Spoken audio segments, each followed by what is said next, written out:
Bonjour ou bonsoir, selon l'heure à laquelle vous nous regardez, je suis votre chroniqueur audio et animateur de podcast à l'ODJ Media. Aujourd'hui, je vais vous lire fidèlement la chronique de Fawzia Talout Meknassi, intitulée 11 janvier, parler aux jeunes autrement, que nous allons écouter ensemble dans ce podcast. L'auteur commence son article ainsi. On croit souvent que les dates historiques appartiennent au passé. Le 11 janvier prouve exactement le contraire. Le manifeste de l'indépendance n'est pas un monument figé.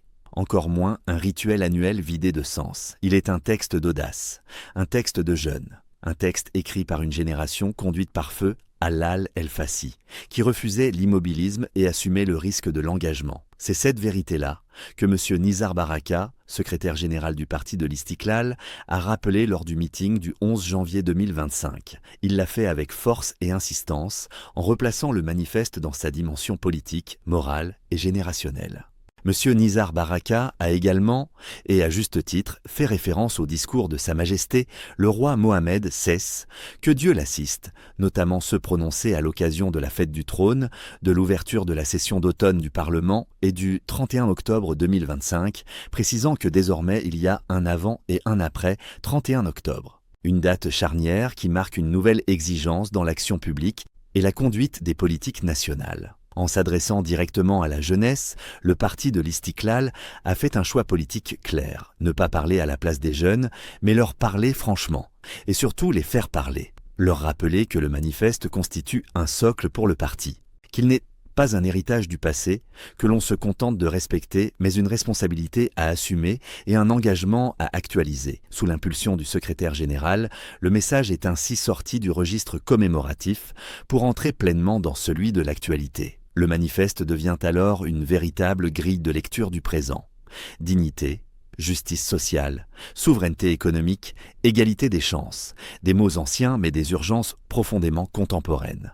La jeunesse marocaine n'est pas en rupture avec l'histoire. Elle est avant tout en attente de sens. Elle ne rejette pas la politique, elle rejette le vide politique. Le 11 janvier, tel qu'il a été porté par le parti de l'Istiklal cette année, a eu le mérite de reconnaître cette réalité essentielle. On ne mobilise pas les jeunes avec des slogans, mais avec une vision qui les invite à se mobiliser eux-mêmes.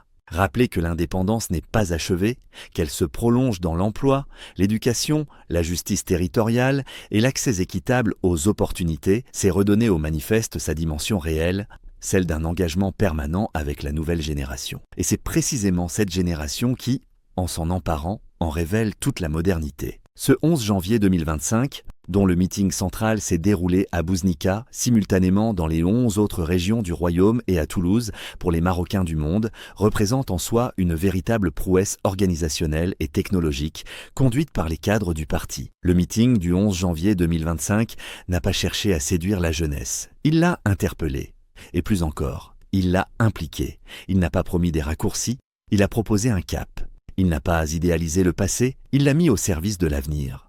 À l'heure où beaucoup doutent, ce rappel est essentiel. Les grandes transformations ne naissent pas du renoncement, mais de la conviction. Et le manifeste du 11 janvier, relu à hauteur de jeunesse, reste une invitation claire. S'engager pour construire, plutôt que subir en silence. C'est peut-être cela au fond, la véritable modernité politique voulue par notre auguste souverain, Sa Majesté le roi Mohamed VI, que Dieu le glorifie. Les 13 simultanés meetings se sont clôturés par la signature du manifeste des jeunes du 11 janvier 2025. Merci de nous avoir écoutés. Nous vous donnons rendez-vous très prochainement pour une nouvelle chronique sur l'ODJ Media.